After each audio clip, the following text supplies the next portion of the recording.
Bonjour à toutes et à tous et bienvenue dans cet entretien exclusif avec le chef de l'État, le président Patrice Talon, qui nous reçoit au palais de la Marina. Un palais qui a fait sa mue, rénové à la hauteur de la tâche qui s'y mène depuis 2016. Monsieur le Président, bonjour et merci de nous recevoir. Bonjour. Bonjour Marie-Léa, très heureux de co-conduire cet entretien avec vous. Bonjour Monsieur le Président. Bonjour. Serge Ayaka, bonjour à tous. Dans les prochaines minutes, nous allons faire le tour de l'actualité. Nous allons parler politique avec surtout l'après-Talon bien agité dans le landerneau politique depuis quelque temps. Et à cette allure, une question, le PAG focalise-t-il toujours les attentions? Nous allons parler de diplomatie, évoquer surtout le Niger, les conflits actuels. Nous allons surfer sur le cœur battant du Bénin d'aujourd'hui et envisager avec Monsieur le Président l'avenir. Monsieur le Président, vous étiez donc devant l'Assemblée nationale le 21 décembre dernier. Au-delà du message que vous avez délivré, pouvez-vous nous dire aujourd'hui, dire au peuple béninois, comment va le Bénin? Je l'ai dit devant la représentation nationale et je l'ai dit avec foi et sincérité. À mon sens, le Bénin va bien. C'est vrai, nous venons de loin. Il y a des raisons bien légitimes d'être impatients, de voir que les choses ne vont pas aussi vite qu'on l'espérait. Mais de manière globale, dans tous les secteurs de vie, le Bénin va plutôt bien. Et vous avez vanté suffisamment de progrès économiques, mais avez-vous l'impression, Monsieur le Président, que vos concitoyens ressentent ces progrès économiques dans leurs assiettes, dans leurs poches? De toutes les façons, ils sont nombreux, surtout de l'opposition, à penser le contraire de tout ce que vous avez dit. Oui, parfois cela m'interpelle et je fais bien souvent aussi, avec la sincérité requise pour ma responsabilité, le bilan du chemin parcouru dans tous les secteurs de vie, que ce soit au plan de la santé, de l'éducation, de la sécurité, de la paix, des libertés, des infrastructures, de nos besoins en général. Mais mon impression, quand je fais le bilan, et je le fais au quotidien pratiquement, mon impression est que nous avançons, nous progressons. Et que le Bénin se révèle à lui-même, s'étonne même parfois des progrès que nous faisons. C'est vrai que la nature humaine est exigeante, et c'est d'ailleurs cela qui fait avancer le monde. Ce n'est pas parce que nous avons des routes, d'électricité, d'eau, une offre de santé qui fonctionne bien, d'une éducation qui fonctionne mieux, que nous allons applaudir dès demain et dire « ça y est, la vie est belle, tout peut s'arrêter ». Le monde n'est pas ainsi fait, c'est heureux que ce soit ainsi. Donc je comprends et j'approuve mes citoyens qui nous mettent la pression pour que les choses aillent encore plus vite et que chacun sente, comme on dit dans son assiette, que le progrès se ressent partout, y compris, comme je le dis, dans sa poche. Mais il faut avouer que, venant d'où nous sommes partis, la magie est difficile à opérer à une si grande envergure pour satisfaire tout le monde. Et pour ma part, le fait que le pouvoir d'achat des Béninois, la majorité des Béninois n'ait pas augmenté, ce qui est vrai, parce que malgré nos efforts, bien que les gens travaillent de plus en plus, gagnent parfois même, améliorent leurs revenus, la vie est de plus en plus chère en raison de la conjoncture internationale. Et les denrées que nous produisons ici, même si les prix n'augmentent pas beaucoup, une bonne partie de ce que nous consommons provient de l'extérieur. Et l'augmentation des revenus n'est pas à la hauteur de l'augmentation du coût de la vie.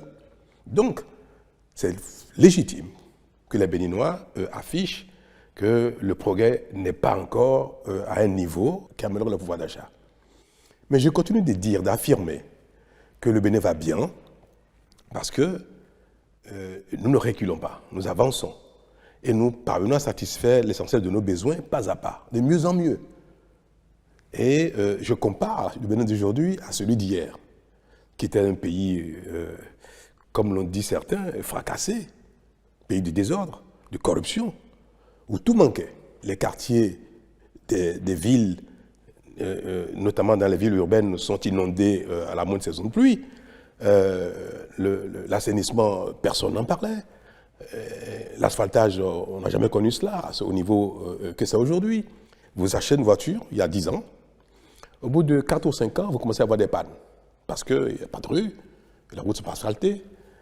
Si ce n'est pas votre crémaillère, ce sera les amortisseurs ou les pneus qui vont éclater tout le temps. Vous allez consommer 2 fois plus de carburant que la norme. Aujourd'hui, c'est des choses qui sont pratiquement derrière nous, notamment dans nos villes.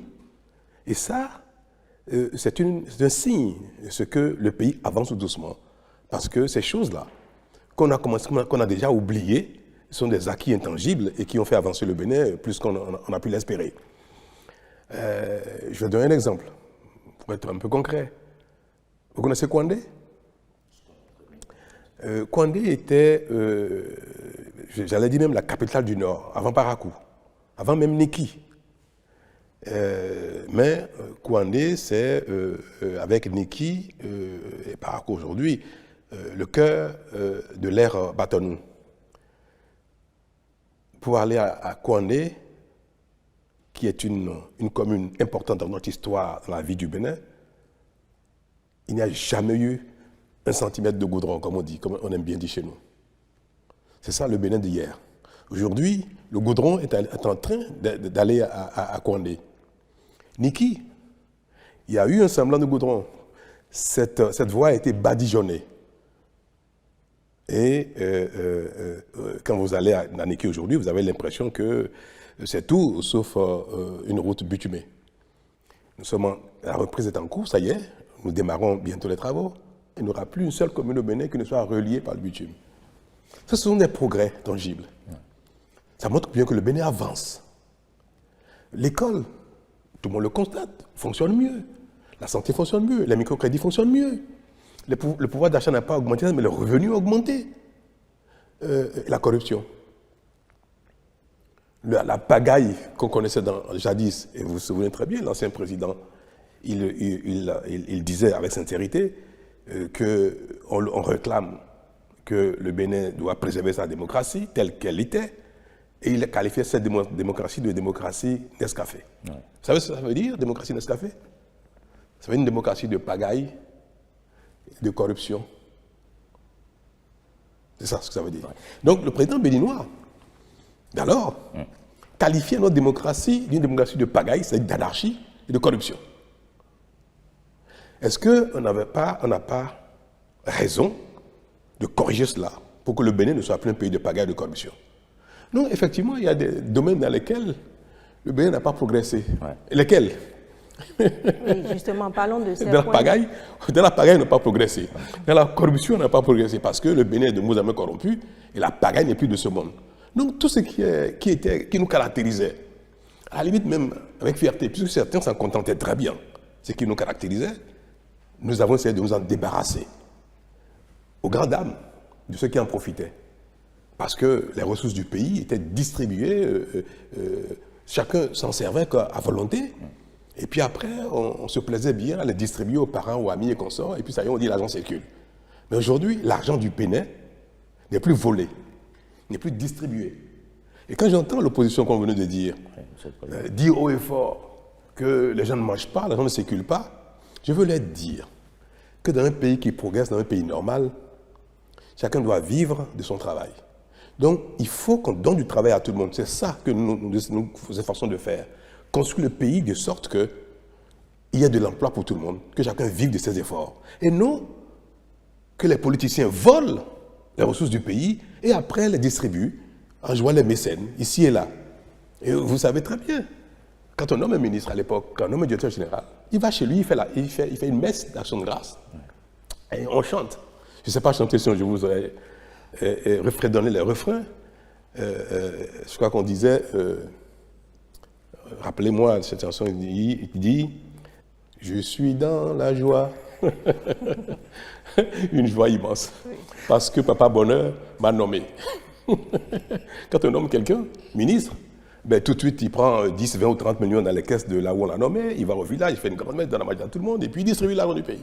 Et impunément, c'était ça le Bénin. Est-ce que ce Bénin est toujours le même? Est-ce que ce Bénin progresse? Ce Bénin se débarrasse de ses travers? Bien oui, et nous progressons, nous travaillons, nous construisons notre pays doucement. Moi, je suis fier de ce que fait le Bénin. Vous dites que le Bénin se construit, mais il y a aussi des points d'insatisfaction. Prenons par exemple le PAG. Est-ce qu'il évolue comme vous l'auriez voulu? Je dois vous l'avouer, le rythme ne me satisfait pas assez parce que je suis un perfectionniste. Je suis impatient dans la vie en général. Et j'aurais bien voulu que les choses aillent plus vite. Mais nous venons de si loin. Nous venons de si loin que aller plus vite peut relever de l'utopie. Le Bénin n'est pas si riche que ça. Nous n'avons pas de pétrole, nous n'avons pas de diamants, nous n'avons pas de forêts que nous vendons. Mais nous vivons de nos efforts, de nos économies, de ce que chaque Béninois met dans la caisse de l'État. Et aujourd'hui, c'est avec ça que nous parvenons à améliorer nos infrastructures, à satisfaire nos besoins essentiels. Et nous avons connu, le monde a connu Covid, la guerre en Ukraine est en cours. Aujourd'hui, il y a d'autres foyers de tension. Les taux d'intérêt ont augmenté partout dans le monde. Donc, nous sommes dans un environnement plus difficile. Et tous les pays du monde vivent cet environnement-là. Vous avez vu en Amérique du Sud, la situation en Argentine et autres, qui est quand même très, très difficile. Mais est-ce que le Bénin, dans ce contexte global si difficile, parvient à avancer mieux que les autres? Parfois, pour savoir si on avance, il faut regarder ce qui se passe derrière soi, pour savoir si on avance. Et je pense que dans le contexte global, le Bénin fait beaucoup d'efforts, et le Bénin n'est pas dans une situation aussi chaotique que d'autres. C'est ça qui nous permet de dire, le monde va mal, c'est difficile, les conditions de vie sont pénibles. Et malgré tout, le Bénin parvient tout doucement à tirer son épingle du jeu. Et c'est pour ça que tout le monde nous envie. C'est pas parce que le Bénin est un paradis déjà, et que tout le monde vit très bien, tout le monde a le pain quotidien, que nous sommes enviés. C'est parce que nous résistons mieux, nous faisons beaucoup plus d'efforts que les autres, et nos efforts payent, et ça se voit, tout le monde le voit. Donc, certes, nous n'avons pas encore atteint le plein emploi au Bénin, le pouvoir d'achat n'est pas à un niveau satisfaisant, mais si nous continuons à ce rythme-là, dans les 5, 10, 15, 20 années à venir, nous allons atteindre notre objectif, il y aura le plein emploi au Bénin, le pouvoir d'achat sera suffisamment élevé pour satisfaire nos besoins essentiels, et nous constaterons en faisant le bilan que le Bénin a progressé, que le Bénin va bien, que le Bénin a corrigé ses travers, et que ceux qui aujourd'hui chantent un passé qu'ils regrettent, ils font la gloire d'un passé qu'ils regrettent, c'est plutôt un passé de chaos. Et ça, on ne peut pas souhaiter que le Bénin retourne à ce stade-là quand on aime son pays, quand on s'aime soi-même. Oui. Alors, Monsieur le Président, vous l'avez rappelé, le rythme auquel le PAG il avance, il ne vous convient pas visiblement, mais dans un contexte de dernier mandat, où dans votre équipe, les cœurs battent déjà pour l'après-talon, est-on encore entièrement dévoué et mobilisé autour du PAG? Je le constate bien. Hein. Moi, je n'ai pas l'impression que l'ardeur a baissé et que mes collaborateurs les plus proches font moins d'efforts parce que nous sommes dans la dernière ligne droite. Au contraire, je vois que les gens sont épuisés, c'est vrai, parce qu'on leur en demande beaucoup, le pays leur en demande beaucoup, et moi je suis très exigeant. Mais, bien que les gens, et c'est légitime, hein, tout le monde, bien que tout le monde ait les yeux rivés déjà un petit peu sur l'avenir du pays, sur 2026, qu'est-ce qui va se passer, et qui vont être les dirigeants de demain, c'est une question légitime à laquelle tout le monde pense un petit peu. Mais cela, pour autant, n'a pas émoussé l'ardeur de ceux qui ont la tâche. Moi, j'ai bien le sentiment, et c'est ce que je vois, je constate, qu'il n'y a pas de faiblissement des efforts qui sont produits par les uns et les autres. En tout cas, tout au moins en ce qui concerne l'administration, les divers responsables au plus haut niveau qui conduisent la mise en œuvre du PAG avec moi. Donc, je veux vous rassurer que la fin du mandat qui s'annonce, normal d'ailleurs, tout finit bien un jour, n'a pas du tout émoussé l'ardeur des uns et des autres. Alors, votre équipe est à la tâche, vous l'assurez, mais on sent bien dans le landerneau politique qu'il y a de l'échauffement, notamment parmi vos soutiens.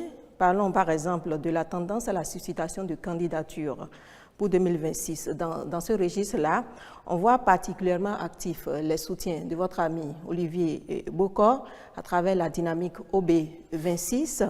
Alors, cela semble-t-il valu à l'un de vos ministres une démission? Vous savez, comme je viens de vous le dire, cela me paraît bien légitime qu'il y ait une attention particulière sur 2026, parce que 2026 va arriver, même si c'est dans encore 2 ans. Et la vie politique, la compétition politique rythme notre vie au quotidien. L'avenir, pareil, est rythmé aussi, tout ce qui vient devant est rythmé aussi par les échéances politiques. Donc c'est tout à fait normal, tout à fait évident que certains se dépêchent déjà de s'imaginer quelle va être la bonne succession. Mais ce n'était pas bien que des responsables politiques de haut niveau, membres du gouvernement, qui ont été acteurs de la réforme du système partisan, parce que nous avons tous noté que le système partisan tel qu'il était et le modèle politique dans lequel nous étions, le modèle de compétition politique, ne permettait pas la bonne gouvernance et occupaient les uns les autres constamment dans l'arène politique au détriment de la gouvernance du pays. Et nous avons dit également qu'il fallait réduire l'envergure des chapelles politiques pour qu'il y ait plutôt de la cohérence dans l'action de gouvernance de ceux qui accèdent au pouvoir. Aujourd'hui, cette réforme est un succès. Nous avons vu qu'il y a moins de partis politiques, les groupes sont plus homogènes. L'Assemblée nationale aujourd'hui comporte 3 partis politiques et si les choses continuent ainsi, nous aurons à l'avenir peut-être maximum 4 ou 5 grands partis au plus au Parlement. Et nous avons également, dans la réforme, souhaité, et cela a été acté dans tous les dispositifs de la réforme, que ce sont les partis qui font la compétition, qui produisent les candidats, qui font la promotion des candidats et qui présentent les candidats, notamment aux élections communales, les élections législatives. Et que, y compris pour les élections majeures, il fallait que ce soit les partis qui soient à l'initiative et adoubent les candidats pour qu'il y ait une cohérence entre la gouvernance au niveau central, au niveau législatif et au niveau local. Toute chose indispensable à la bonne marche d'un pays en développement. Alors, aujourd'hui, aucun parti politique ne s'est encore lancé dans le choix des candidats. Ni le Bloc républicain, ni l'Union progressiste, ni les démocrates, ni l'FCBE, autre encore. Personne n'a encore fait ça. Et les organes des partis n'ont pas encore ouvert la compétition à leur sein. Et comment on peut voir quelqu'un qui a été au cœur de la réforme, notamment le ministre auquel vous faites allusion, ignorer son parti politique, ignorer cette réforme, ignorer cette bonne disposition qui, aujourd'hui, gouverne notre pays en matière politique, et commencer à faire la promotion d'un candidat, son candidat à lui, ce qu'il estime être peut-être le meilleur candidat pour lui pour 2026, au mépris de tout ce que nous sommes en train de bâtir ensemble. Et c'est bien pour ça que je l'ai rappelé à l'ordre. Mais est-ce que cela n'est pas légitime? Qu'il faut préserver nos petits acquis qui sont en train de se renforcer. Donc pour moi, le moment n'est pas encore arrivé. Les partis n'ont pas encore ouvert la compétition. Laissons-leur le temps d'ouvrir la compétition. Et ceux qui sont candidats vont faire la course au sein de leurs organes politiques. Mais il n'y aura pas de candidat au Bénin sans les partis politiques à l'avenir. Ce sont eux qui vont décider, qui vont adouber les candidats, leurs élus vont donner les parrainages, et il faut souhaiter que ce soit ainsi, pour qu'il y ait de l'ordre, qu'il y ait de la discipline, que le pays fonctionne conformément à une ligne directrice. Oui. Donc, il ne faut pas permettre cela. Vous avez parlé de mon ami, Olivier Boko. Oui. Moi, je ne sais pas s'il est candidat, je ne sais pas. Il ne vous l'a pas dit? D'abord, le moment n'est pas arrivé. Deuxièmement, je ne suis pas du genre à faire la promotion de ma famille, de mes amis, de mes proches en matière politique. Ce n'est pas mon genre. Donc, ce ne sont pas ce genre de critères qui vont déterminer, moi, mon choix pour la promotion d'un tel ou tel candidat. C'est pour vous dire que je ne suis pas dans un tel schéma, mais je suis à égale distance de tout le monde. On verra bien qu'est-ce que les partis vont décider demain ou après-demain en ce qui concerne les candidatures qui vont promouvoir en 2026. Mais est-ce si facile pour un président comme vous, qui est en fin de mandat, de rester vraiment à égale distance de tout le monde? Est-ce que vous-même, il vous arrive d'avoir certaines appréhensions quant à l'après-talon? La responsabilité me l'impose de rester serein, à égale distance, et de participer au renforcement de ce que nous avons mis en place comme nouvelle dynamique politique. Ce n'est pas évident parce que nous sommes des humains, on a nos sentiments, on a notre affection personnelle, mais qui sont des choses qu'il faut parvenir à étouffer quand on assume des responsabilités comme la mienne. Et ça, je sais le faire. Et c'est pour ça que je ferai tout. Je ne serai pas inactif. Ça, je peux vous l'avouer. Je ne serai pas inactif. Vous serez actif à partir de Je quand? serai actif parce que je suis un citoyen béninois. Je veux que mon pays progresse, je veux que mon pays avance. Je ne vais pas dire après moi le chaos. Donc je serai actif pour que la suite soit dans l'idéal que nous sommes en train de bâtir ensemble. Et les Béninois aussi, comme vous, voudraient bien que le pays continue de progresser, n'est-ce pas? Donc nous serons tous actifs pour que la suite se passe, sinon mieux que ce qu'on voit aujourd'hui. Mon souhait est que le Bénin progresse, que demain soit meilleur à aujourd'hui et qu'on constate tous que le meilleur est à venir. Et ma foi, c'est celle-là. Pour le Bénin, le meilleur est à venir. Ouais. Et donc, je n'ai pas beaucoup d'appréhension. Je crois que le Bénin a une âme, que le Bénin va bien maintenant, qu'il ira de plus en plus bien ou mieux et que la suite sera encore meilleure à ce qui se passe aujourd'hui. Donc, je n'ai pas d'appréhension, je suis certain. Et nous allons tous œuvrer pour cela. Ouais. Alors, mais comment pouvez-vous être certain, Monsieur le Président, que votre successeur, il n'ait pas, par exemple, seulement le sens théorique des choses, mais aussi le sens pratique, le sens des résultats comme vous? Comment vous assurez qu'il soit tout autant motivé que vous? Et pourquoi pas plus? Ah ouais. Pourquoi même pas plus? Pourquoi? Quand moi j'arrivais dans la fonction, peu de gens croyaient que je serais à mesure d'impulser tant d'énergie. Parce que le Bénin est riche par ses talents, par l'engagement des uns et des autres, par la volonté des uns et des autres. Ce n'est pas parce que nous n'avons pas progressé pendant 60 ans à ce rythme-là que les Béninois n'ont pas le potentiel. C'est parce qu'il fallait un déclic. Je crois que j'ai été celui qui a simplement allumé le moteur. Et ce que nous faisons relève aujourd'hui de la prise de responsabilité, de la conscience que chacun a prise et chacun donne le meilleur de lui-même dans son domaine. Il n'y a pas de raison que cela ne continue. Donc je ne peux pas dire que celui qui me succédera a peu de chances de faire autant que moi en matière d'engagement, de volonté, de responsabilité. Je pense même que ce sera mieux.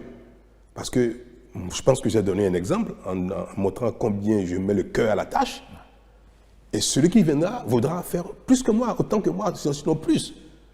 Et nous verrons ce que celui que nous allons promouvoir et que le peuple va choisir, que celui-là soit le plus indiqué possible en cette matière de volonté, de capacité, d'engagement, de compétence, d'amour pour le pays, de volonté et consort. Et c'est pour ça que moi, je vous dis plutôt, le meilleur est à venir. Ah oui. Oui, je voudrais bien, Monsieur le Président, vous dites que cette personne-là sera choisie et qu'il faudra vraiment faire ce choix en tenant compte d'un certain nombre de critères qui lui permettraient peut-être d'aller au-delà de ce que vous avez fait. Mais à partir de quand ce choix sera-t-il fait? À partir de quand les partis politiques pourront effectivement lancer des appels pour les candidatures, selon vous? 1 an, 2 ans? Le rythme politique, malheureusement, n'est pas toujours compatible avec le rythme de la bonne gouvernance et de la satisfaction des obligations de ceux qui sont encore en place. C'est bien pour ça que certains ont commencé trop tôt. Donc, est-ce qu'il faut que les choses commencent dès maintenant? Je pense que non. Parce qu'après, ça va capter trop l'attention des uns des autres. Je vais vous répondre, hein, franchement, moi, il n'y a pas de sujet tabou chez moi. Je pense que les partis politiques vont avoir des discussions de coulisses, c'est certain, à partir peut-être d'ici 1 an, 1 an et demi. Mais la fièvre politique même, ce sera peut-être 6 mois avant. Et je ne pense pas que des choses fondamentales, majeures, se décideront au sein des partis politiques plus de 6 mois avant l'échéance. Et d'ailleurs, vous savez, les acteurs politiques aussi n'aiment pas beaucoup cela. Hein. Donc la compétition, pour moi, va commencer au sein des partis politiques. Les débats, les discussions vont commencer peut-être 6 mois avant. Ce serait une bonne période. D'accord. Toujours au titre de la politique intérieure, Monsieur le Président, vous avez eu récemment des échanges avec le parti d'opposition, les démocrates. C'était le 27 novembre dernier. Au-delà du point d'accord sur l'audit de la liste électorale, quelques jours d'assises pour l'avenir, comme le demande ce parti, ne seraient-ils vraiment pas les bienvenus? Ou pensez-vous que c'est du temps perdu, Monsieur le Président? Moi, je n'ai pas compris ce que les démocrates appellent assises. ils ont des préoccupations, et parce qu'eux, ils en ont, ils pensent qu'il faut arrêter le pays, il faut que tout le monde aille s'asseoir sous la palabre pour échanger sur des sujets qui, pour moi, ne présentent pas d'intérêt particulier. Le pays n'est pas en crise. Il n'y a pas de crise sociale, il n'y a pas de crise politique. La démocratie fonctionne de mieux en mieux. Et je ne sais pas. Moi, je ne sais pas ce qu'ils voulaient dire par assise nationale. Ils ont évoqué 2 problèmes. Vous avez suivi l'entretien avec les démocrates. Ouais. Ils ont évoqué la nécessité d'auditer la liste électorale pour donner l'assurance à tout le monde que la liste est normale, convenable et qu'il n'y a pas de tripatouillage. C'est même pas qu'on sera pu se faire. J'ai donné mon accord. Est-ce qu'il fallait des assises pour qu'on donne satisfaction à une telle demande? J'ai même dit que l'État financerait le coût de cette audit et des corrections nécessaires. Et ils ont la main aujourd'hui pour trouver les experts qu'il faut pour auditer la liste librement, à la charge de l'État. Sauf s'ils décident de financer eux-mêmes, ce serait bien, le Bénin les remercierait. Pour ça, il n'y a pas besoin d'assises. Alors quel est l'autre sujet qui constitue une crise ou l'intérêt d'une assise nationale, sauf à souhaiter qu'on se rassemble, qu'on se taquine, comme on a pu l'observer. Je vais dire, Monsieur le Président, vous avez entendu, il me dira, l'autre des hommes me diront, je n'ai pas entendu, ça va amuser nos concitoyens. Et puis bon, non, on ne va pas faire des assises pour ce genre de choses. Il faut être sérieux. Et j'estime qu'il n'y a pas de crise, il n'y a pas de problème qui nécessiterait que nous rentrions dans une telle démarche, en général, destinée de manière grave, sérieuse, à rassembler les citoyens autour d'une situation qui mérite qu'il y ait une pause et qu'on discute. Ce n'est pas le cas. À l'occasion de ces échanges, on vous a vu opposer un refus à la demande d'amnistie en faveur d'acteurs politiques en prison ou se considérant comme exilés. Un nom de principe que certains ont du mal à comprendre, Monsieur le Président, et rappelle que vous-même, vous en avez bénéficié. Vous avez bénéficié donc du pardon de votre prédécesseur il y a quelques années. Qu'en dites-vous? Bon, cela m'amuse. Cela m'amuse. La chute de votre question m'amuse beaucoup, parce que j'ai entendu dire ici et là, Patrice Talon lui-même a bénéficié du pardon du prédécesseur, et puis aujourd'hui, il refuse le pardon à des exilés politiques ou à des condamnés politiques. Vous voulez savoir, vraiment? Bien sûr. Alors moi, je vais demander. Parce qu'il est important que les Béninois, le peuple béninois, sache ce qui se passe parfois au sommet de l'État, au niveau des plus gros responsables, à qui ils confient pour un temps notre destin commun. Et je vais demander à mon aîné, au président Yaya Boni, mon prédécesseur, d'accepter que nous ayons des discussions. On va faire ce qu'on appelle la tchakodi, sous la palabre. Et on va s'asseoir avec certains, puis on va parler, on va faire l'histoire, de rappeler les faits qui se sont passés à cette époque, notamment entre lui et moi. Mais qui ne sont pas des choses qui concernent vraiment le Bénin, parce que ça a été un conflit entre 2 personnes. Et ça, je l'ai rappelé un peu en 2016. Parce que des personnes qui ont été amies, j'ai été le soutien du président Eboni, après on ne s'entendait plus sur la façon dont le pays fonctionnait, sur la gouvernance du pays et sur la projection politique. Et cela a tellement abîmé nos relations que cela a été l'occasion d'une tragicomédie entre 2 hommes, mais qui a amusé le pays, mais qui a inquiété également le pays. Dieu merci, les choses ne sont pas allées plus loin que ce théâtre qu'il y a eu. Donc, je vais vous dire, moi, personne ne m'a pardonné, de rien du tout. Il y a eu, vous savez, une procédure judiciaire ici contre moi, notamment en ce qui concerne les accusations dont j'ai été objet une fois que je suis parti du pays. Je suis parti du pays parce que, je vais vous le dire, je vais ouvrir une brèche sur la tchakodi, en entendant cette discussion sur la palabre, où on va mettre tout ça sur la place publique, devant les concitoyens, pour que les gens comprennent. Il y a eu une conférence de presse d'un certain maître Agbo, le 18 septembre 2012, je crois. Et maître Agbo aurait dit, je n'ai pas suivi la conférence de presse, j'étais à un dîner, c'était le jour anniversaire d'un ami qui m'a invité à un dîner, et j'ai appris plus tard. À cette conférence de presse, il aurait dit, ce monsieur, que le président Yaya Boni passerait sur les cadavres des Béninois pour un 3e mandat ou pour continuer ce qui se fait. Et que le pays allait très mal et qu'il fallait au moment opportun que le régime plie ses bagages et qu'on on chante autre chose. Et le président d'alors a dit ou a compris ou a décrété ou a imaginé que je suis à la base de cette conférence de presse, que c'est moi qui aurais commandité cette conférence de presse. Et le lendemain, il était à Abuja, je vais vous le dire, hein, et a instruit le service d'État, de défense et de sécurité, par la justice, d'aller me chercher.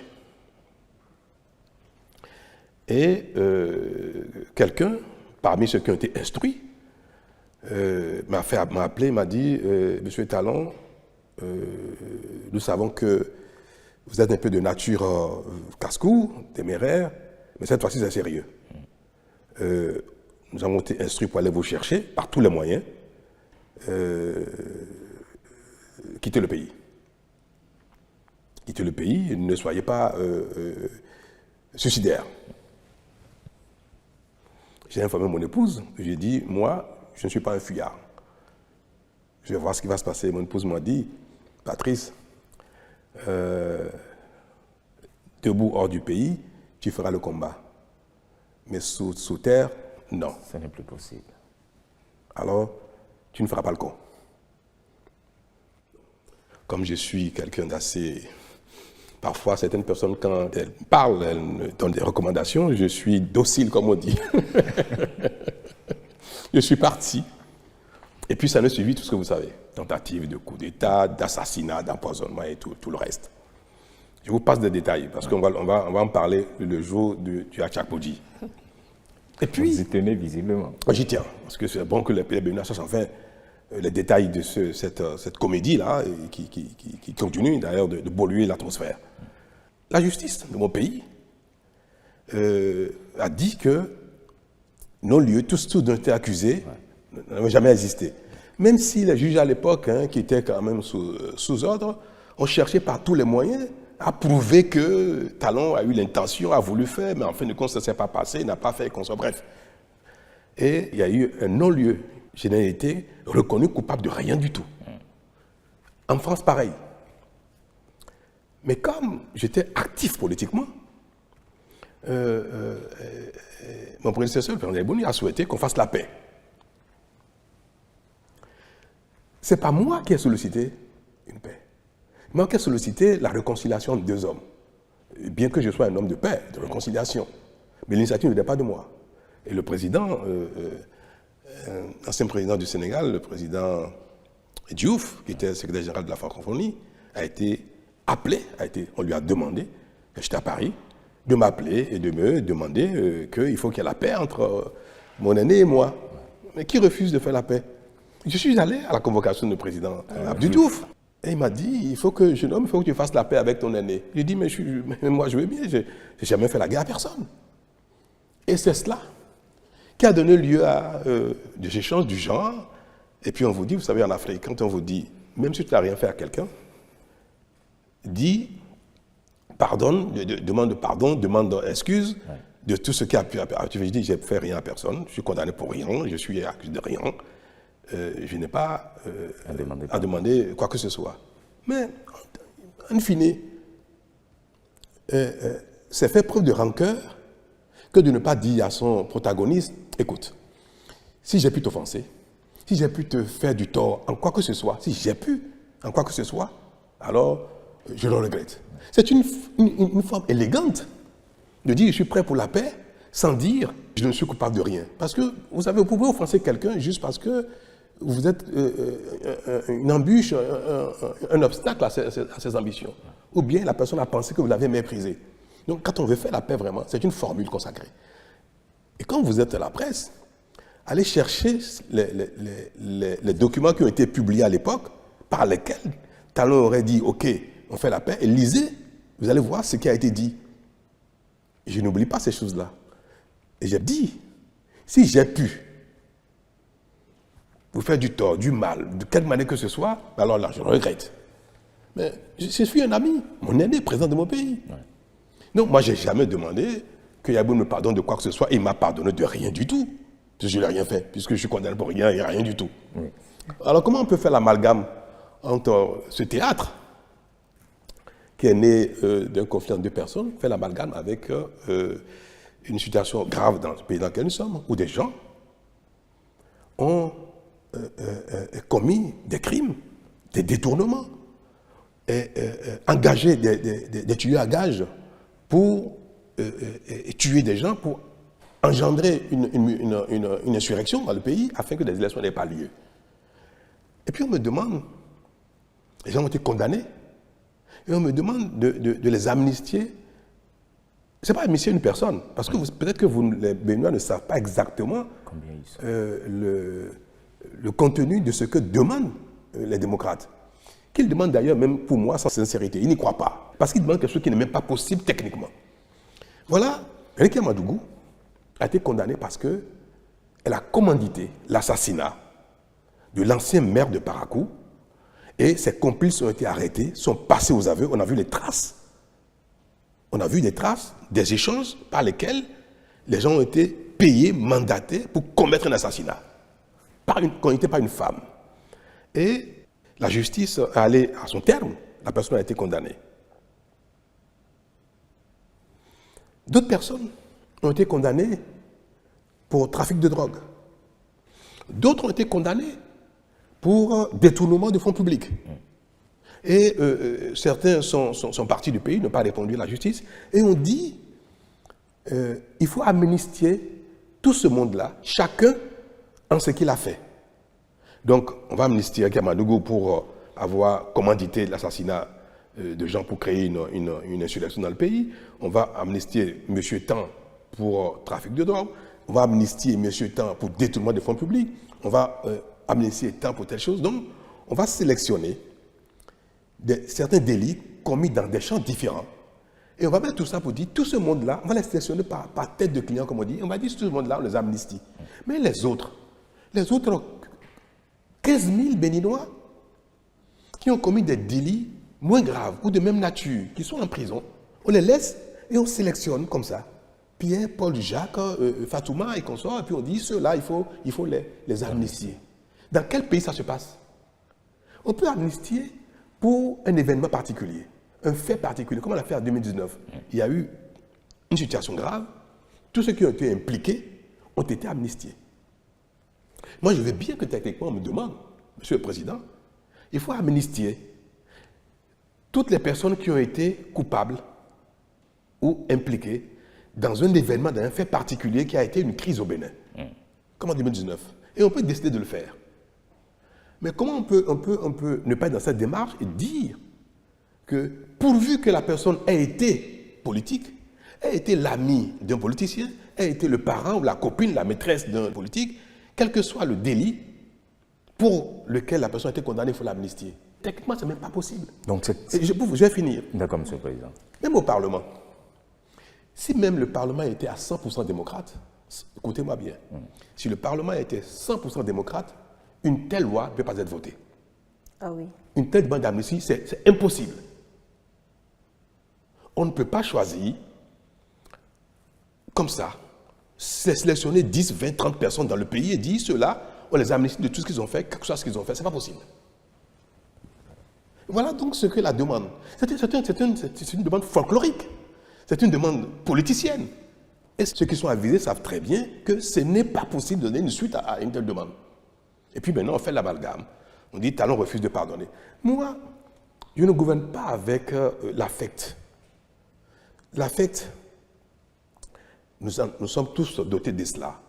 Mais je gouverne avec la responsabilité, la raison que les citoyens béninois attendent de tous leurs responsables. Gouverner avec la raison, avec le sens de responsabilité qu'il faut. Ne pas mettre le feuillet à faire ça parce que tel serait mon parent, tel serait un ami, tel serait un partisan. Et ce n'est pas ça que les Béninois attendent de quelqu'un comme moi. Je vous ai dit la dernière fois, il y a des décisions que je prends qui me font beaucoup de peine, qui me donnent de la peine au cœur, mais que je prends parce que c'est l'intérêt du pays. Ouais. Et c'est pour ça que je suis accusé de tout, mais j'encaisse. J'encaisse parce que celui qui ne veut pas être vu comme ça, il ne peut pas être un bon chef. C'est peut-être cela aussi l'acceptation de la charge que vous avez depuis quelque temps. Une chose est certaine, c'est que le refus à cette demande d'amnistie, vous ne revenez pas là-dessus, Monsieur le Président. Je ne vais même pas vous dire que je refuse. D'abord, ce n'est pas moi qui vote l'amnistie. Deuxièmement, une telle demande ne peut pas prospérer. Quand même, je le voudrais, c'est impossible. Il y a la grâce présidentielle. Alors, je vais gracier qui? Selon vous, est-ce que si vous m'avez compris, je vais gracier qui et qui? Rekamadougou. D'accord, je la gracie. Ça s'arrête là alors. Donc, il n'y a pas lieu de gracier à Ivo. Il n'y a pas lieu de gracier à Javon. Il n'y a pas lieu de gracier qui encore, ce n'est pas Liadis Oglou. Tous ceux qui ont eu une casquette politique, quelque chose qu'ils ont fait, il faut les gracier. Donc, ceux qui sont condamnés, parce que je ne peux gracier que les gens qui sont condamnés. Donc, quelle est la demande réelle? Si c'était vous, madame, dites-moi, vous voulez que je gracie qui? Si c'est une personne, d'accord. Mais ils disent que non, ce n'est pas la seule personne, parce qu'eux-mêmes sont dans un piège. Ouais. Pourquoi vont-ils demander la grâce pour une personne? Parce que cette personne est de leur parti politique. Mais il y a d'autres de leur parti politique également qui sont concernés. Donc, ils ne peuvent pas demander la grâce ou l'amnistie pour une seule personne. On va dire, ah bon, ce parti est au service d'une seule personne et pas les autres. Alors, je vous pose la question. Si vous voulez défendre la cause des démocrates, vous me demanderez de gracier qui? Ce sera une, ce sera deux, ce sera trois, ce sera 10, ce sera combien de personnes? C'est à vous qu'il pose la question. Non, moi, je n'ai pas compris la question, moi. Je n'ai pas compris. Et je souhaite que vous m'éclairiez parce que vous avez la science de lire à travers les questions les vraies intentions qu'il y a derrière. Non, je ne sais même pas quelle est la demande qu'on m'adresse. Parce qu'il y a quelque chose qu'on dit publiquement, mais derrière, quand on veut exprimer réellement ce qu'on veut, on constate que c'est ça que vous demandez. Mais comment c'est possible? D'accord, Monsieur le Président. Alors, autre sujet soulevé par l'opposition, mais aussi par certains de vos concitoyens, c'est le dispositif de contre-mobilité érigé par la douane à nos frontières, surtout les frontières ouest pour le moment, en attendant peut-être, on ne le sait pas encore, une extension. Mais n'est-ce pas préjudiciable, Monsieur le Président, au principe constitutionnel du libéralisme économique et de la libre circulation des personnes et des biens? Là, je ne vous comprends pas. Nous avons érigé des infrastructures de contre-mobilité aux sorties anarchiques des frontières du Bénin. Ouais. En quoi cela est contraire à la libre circulation des personnes et des biens? Et tous les pays du monde contrôlent leurs frontières. Vous savez, la Belgique et la France sont deux pays voisins. Ils sont membres de l'Union européenne. Ils ont une intégration régionale aboutie, où il y a véritable circulation des personnes et des biens. Malgré cela, les voies qui relient la Belgique et la France sont des voies connues. Et si vous y allez, vous allez voir, il y a des postes de police, de douane qui sont, même s'ils n'arrêtent personne, mais ils sont là. C'est des voies qui sont connues parce que le juge a un problème, on sait ce qui s'est passé, on peut fermer, faire des contrôles et consorts. Donc, tous les pays ont une idée très claire des voies par lesquels on quitte le territoire pour aller dans un autre territoire, même s'il y a libre-échange entre les pays. Les gens au Bénin, chacun se lève et ouvre la voie qu'il veut. Non, il y a des centaines de milliers de voies qui relient le Bénin avec le Togo, le Nigeria. Heureusement, au Niger, il y a le fleuve, le Burkina. Il y a des milliers de voies, de sorte que rien ne tient. Alors, nous avons dit qu'il faut fermer ces voies-là et avoir les voies dédiées. Entre le Bénin et le Togo, s'il faut 10 voies dédiées, s'il faut 20, s'il faut 50 voies dédiées, nous discutons avec les maires, les responsables à divers niveaux pour dire, dans cette localité, quelles sont les voies qu'on va dédier à la circulation entre le Togo et le Bénin. Donc nous avons choisi, et avec les élus locaux, les voies qui doivent être dédiées aux échanges entre le Bénin et le Togo, bientôt le Bénin Nigeria, le Bénin le Burkina. Et le reste, qui ne sont pas donc recensés comme voies dédiées, il faut les fermer. Donc nous cherchons les moyens de bord que nous avons pour fermer ces voies qui ne sont pas reconnues comme étant voies officielles de circulation entre le Bénin et les pays voisins. C'est tout ce qui est en train d'être fait. Et on dit que... mais moi je vous ai dit tout à l'heure une chose. Le Bénin ne sera plus un pays de démocratie Nescafé. Ce ne sera plus un pays de pagaille. C'est parce que nous avons laissé prospérer ce genre de choses que Yaïbo même dénonçait à l'époque, démocratie, Nescafé, l'anarchie, qu'aujourd'hui, le fait de dire c'est de l'anarchie, on ne peut pas continuer, on dit ah non, pourquoi? C'est démocrates d'ailleurs qui se font le défenseur du retour à l'anarchie, il ne peut pas formellement nous dire que laisser n'importe qui ouvrir n'importe quelle voie entre le Bénin et le Togo. Il ne peut pas le dire. S'il dit ça, alors ils seront disqualifiés même pour être députés, disqualifiés pour être maire, disqualifiés même pour aspirer à la fonction du président de la République. Parce qu'on ne peut pas promouvoir l'anarchie en tant que responsable dans un pays. Ce n'est pas possible. Alors, lorsque vous décidez, Monsieur le Président, d'encadrer un secteur et donc d'y mener des réformes, et que cela débouche sur la rétention, par exemple, des matières premières à transformer sur place, certains croient, à tort ou à raison, que c'est pour des intérêts personnels. Est-ce, selon vous, une incompréhension de vos ambitions pour le Bénin ou leur difficulté, en fait, à s'adapter aux nouvelles pratiques et à maîtriser le circuit autour de ces produits? On va parler sa langue de bois, n'est-ce pas? Patrice Talon était un opérateur économique, était un acteur de la filière coton. Oui. N'est-ce pas, madame? N'est-ce pas, monsieur? Bien sûr, monsieur le Président. Je ne le suis plus, ce sont mes héritiers qui travaillent, qui ont pris le relais de ce que je faisais jadis. Vous savez que le coton, ça fait combien?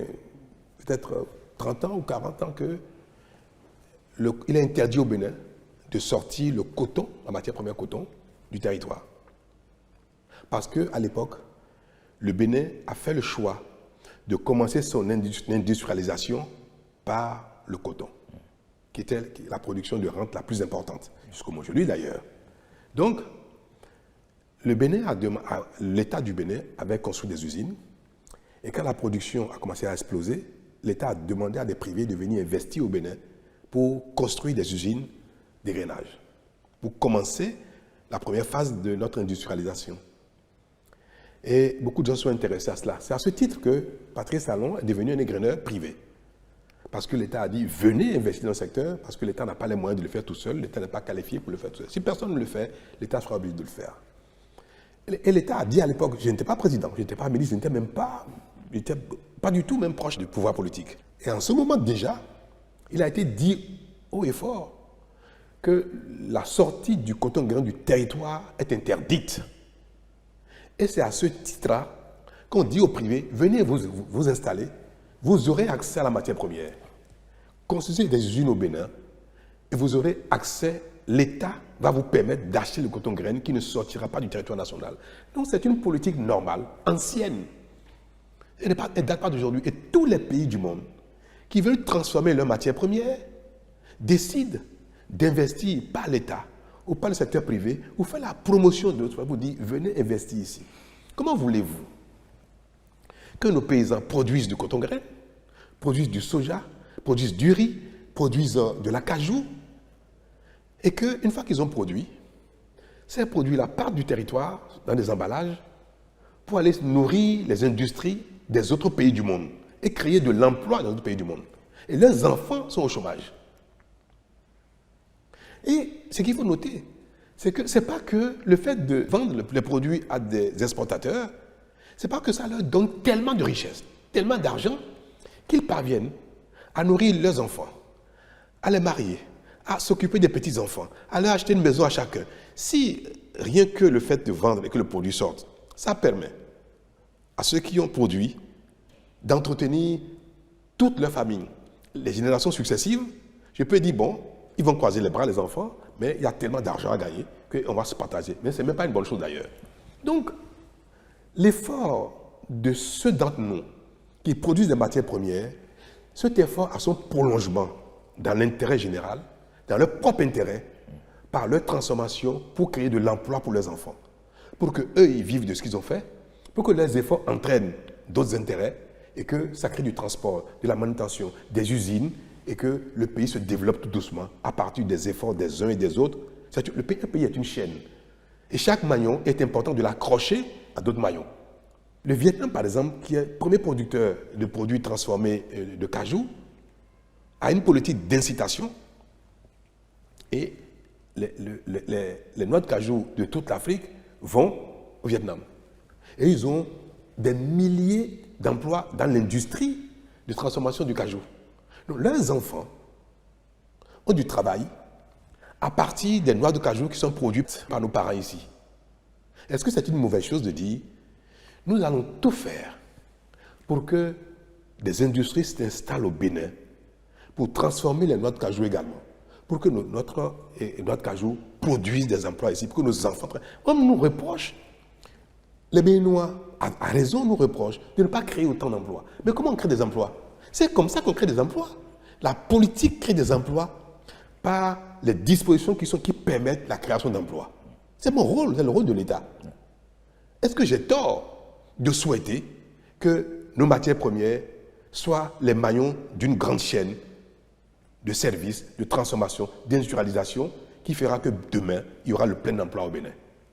Et c'est pour ça que nous avons dit, que ce soit le soja ou autre, nous allons faire la promotion de l'industrie au Bénin, de sorte que ce soit 10 000, 20 000, 30 000, 40 000 personnes, 100 000 personnes, 1 million de personnes, des millions de personnes qui auront un emploi à partir des efforts que font certains à la base. C'est ça, travailler pour un pays. C'est ça, construire un pays. C'est cela, gouverner un pays. Donc, moi, je ne fais pas attention à ceux qui veulent que le Bénin reste un pays éternellement pauvre, ceux qui veulent que le pays soit un pays de fraude, de corruption, de pagaille, de démocratie Nescafé, et que, bon, après, on se contente de dire le peu que le pays produit, on prend, on distribue aux gens, on fait des messes, et puis le pays vit de mendicité, et le pays ne se développe pas. Le Bénin va se développer, parce que c'est ça, la méthode. Ouais. C'est par ce moyen, n'inventons rien, hein. Moi, je ne suis pas un génie, je n'ai rien inventé, mais c'est ce que les autres ont fait pour développer leur pays. On va faire pareil. Alors, Monsieur le Président, l'actualité, ce n'est pas seulement au plan intérieur. Elle est aussi marquée par un sujet géopolitique sous-régional, le Niger, notre voisin qui a connu un coup d'État, c'était le 26 juillet dernier, lequel a fait réagir vivement la communauté internationale et en particulier la CEDEAO. Et là, parlant justement de la CEDEAO, on a vu le Bénin au premier rang, ce que certains de vos concitoyens n'ont pas compris. Alors franchement, Monsieur le Président, qu'est-ce qui a motivé votre position à l'époque et est-elle toujours alignée sur celle de la CEDEAO? Mais, vous savez, les autorités actuelles du Mali sont arrivées par un coup d'État. Ouais. Vous savez aussi qu'ils ont voté une nouvelle constitution. Ils ont adopté une nouvelle constitution. Ça a été revu et dans cette nouvelle constitution, approuvée, adoptée par les nouvelles autorités maliennes, le coup d'État est interdit, est un crime, imprescriptible. C'est-à-dire, si vous faites un coup d'État au Mali, 50 ans après, vous allez en répondre. On ne peut ni l'amnistier, ni gracier les auteurs. Parce que tel qu'ils l'ont formulé, ils sont arrivés par un coup d'État, mais ils reconnaissent que le coup d'État est un crime, est mauvais pour le pays. Ils le reconnaissent eux-mêmes. Alors, est-ce que dans ces conditions, pendant que les nouvelles autorités maliennes ont dit, bien que nous soyons arrivés par un coup d'État, nous disons qu'il ne faut plus jamais que le Mali connaisse un coup d'État. Est-ce que pendant ce même moment, pendant qu'ils disent ça, qu'il y a eu un coup d'État au Niger, les Maliens peuvent dire, bon, chez nous c'est interdit, chez nous c'est un crime, on ne dit plus jamais, mais au Niger, on applaudit. Est-ce que le Bénin, dans ce même environnement, peut dire, c'est vrai, nous connaissons tous que ce n'est pas bon, que ça fait 2, 3, 4, que c'est très grave, c'est très dangereux, mais que pour le Niger, allez, bon, c'est pas grave, on applaudit, en espérant que ce soit le dernier. Pourquoi il n'y aurait pas un coup d'État au Bénin, au Togo, en Côte d'Ivoire, au Sénégal, pourquoi pas? Si nous applaudissons chaque fois qu'il y a un coup d'État, en disant, espérons que ce soit le dernier. Est-ce que c'est responsable? C'est pour ça que la CEDEAO a dit, trop c'est trop. Notre attitude peut être une promotion au coup d'État. Le fait, chaque fois de dire, oh, c'est pas bien, c'est dommage, c'est pas bien, bon, mais c'est pas grave, on continue, c'est une façon de promouvoir le coup d'État. On ne peut pas être responsable et dire que notre cœur nous recommande de ne pas sanctionner, de ne pas réprimander ceux qui ont fait des fautes, parce que nous avons de la peine à réprimander, nous avons de la peine à condamner, nous avons de la peine à dire on sanctionne. Ne pas le faire est une faute, parce que vous faites la promotion du péché, vous faites la promotion du crime. Donc parfois on n'a pas le choix. L'attitude de la CEDEAO face au Niger, on n'avait plus le choix, parce que c'est devenu quelque chose de récurrent. Nous avons décidé Donc, la CEDEAO a décidé d'aller le plus loin possible pour dire plus jamais ça. Le plus loin possible, c'est dire que si quelqu'un le fait, voilà ce que nous allons faire. Parce que si vous dites ne plus jamais le faire, que vous ne faites rien, ce ne sera que des mots. Alors, quel est le moyen par lequel nous voulons vraiment dissuader les coups d'État? Ce moyen par lequel il ne faut pas le dire, il faut dire, cette fois-ci, on va le montrer. Bien que le Niger soit le pays siamois du Bénin, pays frère du Bénin, il était impératif que nous disions, sans tenir compte du fait que c'est Pierre a raison, pas la raison, Pierre le meilleur. Moi, je ne sais pas si les prochains dirigeants du Niger sont meilleurs que ceux d'hier. Je ne présume pas de cela. Et ce n'est pas le fait que Bazoum soit un ami que je dis qu'il ne doit pas quitter le pouvoir d'une manière ou d'une autre. Je dis simplement pour le principe, ça ne doit pas se passer ainsi. Et la communauté internationale, y compris donc la CEDEAO, a décidé de sanctionner, de dire que le bien peut être rétabli par la force. Le mal peut être combattu par la force. Le fait de dire que nous pourrions y aller par la force, c'est pour dire que si c'est un mal absolu, qu'il faut combattre, nous sommes prêts à le combattre, le mal même par la force. C'est ça la responsabilité d'un chef, et chef d'État. Mais ça ne veut pas dire que dans notre cœur, nous le souhaitions. Ça ne veut pas dire que qui veut faire la guerre par le cœur lui-même. Qui envoyer ses enfants au front juste pour le plaisir, ça n'existe pas ça. Donc, le message et la position de la CEDEAO, qui est également la position du Bénin, c'était le seul moyen dont nous disposions pour dire plus jamais ça. Mais personne n'avait l'intention, vraiment l'intention, que les choses dégénèrent. Nous avons, par nos moyens, fait tout ce qu'on voulait pour que cela soit acté, compris par tout le monde, y compris hors du Niger. Mais au constat, bien que nous ayons fait tout ça, voilà la situation, ça a duré des mois, et les sanctions créent des dommages graves à nos frères et sœurs du Niger. Est-ce que nous allons dire éternellement que ça se va rester ainsi? La responsabilité nous recommande également d'être réalistes. Nous ne sommes pas Dieu. Nous avons pu faire ce qui est de notre devoir. Après, la nature décide. Dieu décide. L'homme propose, Dieu dispose. La situation du Niger aujourd'hui, telle qu'elle est, elle s'impose à nous. Un responsable, sérieux, doit faire le constat et dire ce qui s'impose à moi. J'ai tout fait pour que ce soit autrement.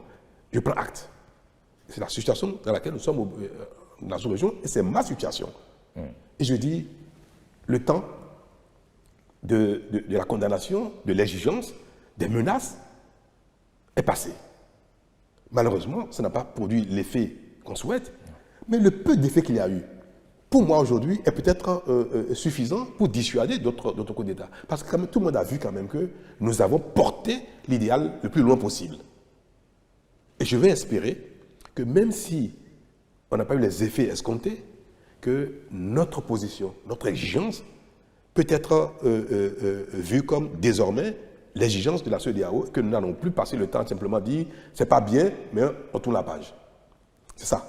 Et c'est pour ça que je ne rougis pas d'être dans une autre dynamique aujourd'hui et dire qu'on discute avec ceux qui sont là, parce qu'il faut être réaliste. Et dire, bon, on fait comment? On tourne la page, on avance, mais quelle est votre feuille de route? Mais qui nous dit ce qu'ils veulent? Nous allons trouver le moyen de les accompagner. Parce qu'après tout, c'est le pays qui compte, le Niger qui compte. Ouais. Et il faut être réaliste. Ça reste donc un rétropédalage. Appelez-le comme vous le souhaitez, mais si l'homme n'est pas capable de rétropédaler, alors là, il se prend pour Dieu. Je vais répéter.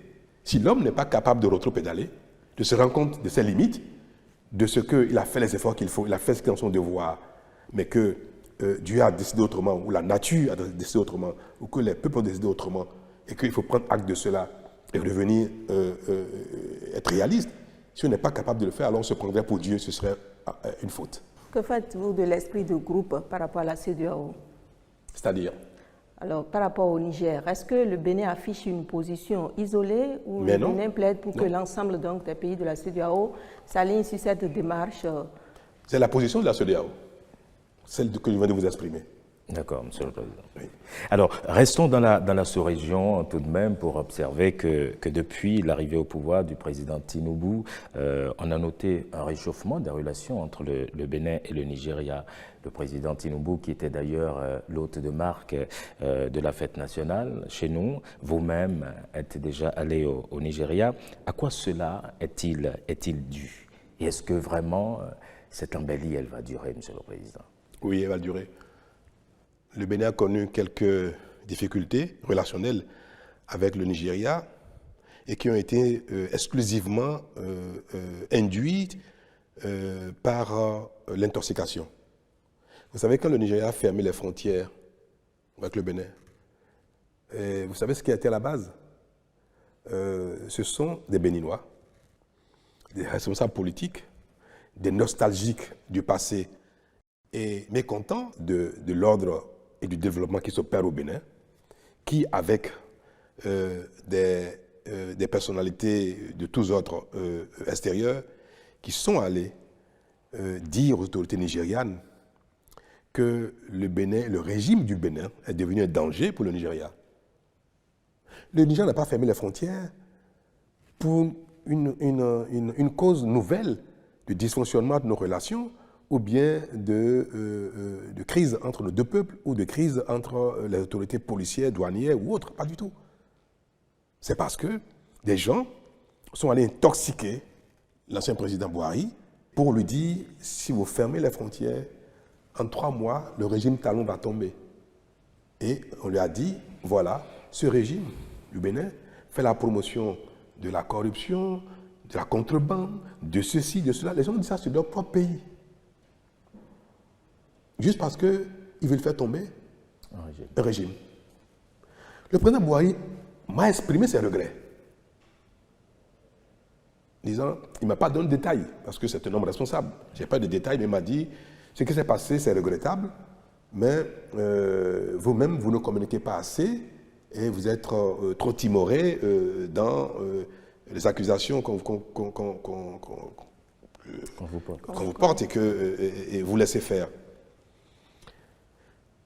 Les choses ont commencé à s'améliorer entre nous quand le président Buhari a passé la main. Et celui-ci, dans la nouvelle dynamique, a exprimé au Bénin sa volonté de bâtir quelque chose de durable en matière de relations. Et les discussions qui sont en cours aujourd'hui avec le Nigeria sont de nature à créer une intégration réelle entre nos deux pays.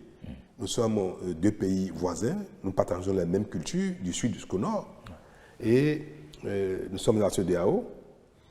La CEDEAO promeut l'intégration régionale effective et le Bénin et le Nigeria, je crois, nous vont être les pionniers de l'intégration réelle. Et c'est pour ça que les discussions qui sont en cours vont nous amener à opérer la réalité de la libre circulation des personnes et des biens très bientôt. Et cela va se faire. Alors, Monsieur le Président, dans quelques jours, nous entrons dans une nouvelle année. Comment l'entrevoyez-vous pour le Bénin au regard de l'évolution du monde? Est-ce qu'il nous faudra faire plus d'efforts, serrer davantage la ceinture? Pour moi, les années de difficulté, d'efforts sont derrière nous. Pourquoi? Parce que c'est quand on n'a jamais fait d'efforts que le premier pas est difficile. Donc, nous n'allons pas continuer de dire il faut serrer la ceinture, il faut faire des efforts, parce qu'à l'époque, nous étions dans la pagaille, dans le désordre, et personne ne fait ce qui est de sa responsabilité. Je n'appelle plus ça effort, moi. La manière dont nous vivons aujourd'hui, la vie est chère, la vie est difficile, mais ce n'est pas parce que nous avons choisi de faire en sorte que les denrées coûtent cher. Donc, je ne le demande pas ça aux Béninois, je ne souhaite pas ça aux Béninois, que la vie continue d'être chère, que les difficultés continuent. Non, pas du tout. Les Béninois ont pris le pli déjà de travailler sérieusement et bien. C'était ça, la notion d'effort. Les Béninois payent leurs impôts de plus en plus. C'est ça la notion de l'effort. Quand vous faites ce qui est de votre devoir, désormais, même si le fait de commencer requiert un effort, quand vous êtes dedans, vous avez pris le pli, ce n'est plus un effort, ça devient ce qui est la norme. Donc nous sommes désormais dans notre fonctionnement, le Bénin fonctionne de manière normale. Je souhaite que cela porte ses fruits le plus rapidement possible et que ce qui est de notre devoir, notre responsabilité, les efforts que nous faisons de manière normale produisent des fruits assez rapidement. Et c'est à ce titre que je veux dire que pour l'année 2024, je souhaite à mes concitoyens, hommes et femmes, enfants, jeunes, des personnes âgées, je souhaite que l'année 2024 soit une année féconde, une année qui apporte les fruits de nos efforts, qui nous apporte plus de sérénité, de satisfaction, nous apporte la santé, améliore notre bien-être, et soit l'année où notre façon d'exister, de vivre, de cohabiter ensemble, soit des meilleures possibles, pour qu'il soit agréable pour les Béninois de vivre entre eux, que pour les étrangers venus au Bénin soit quelque chose d'extraordinaire, où ils vont trouver un environnement de paix, de sérénité, de convivialité, de sécurité. Et toutes choses que les Béninois attendent de notre effort commun, c'est-à-dire un meilleur bien-être. En 2024 sera une belle année pour nous, par la grâce de Dieu, par la grâce des membres de nos ancêtres, par la grâce de Dame Nature. C'est ma prière, et je sais que de plus en plus, nous sommes exaucés. Donc 2024 sera pour les uns et les autres une belle année.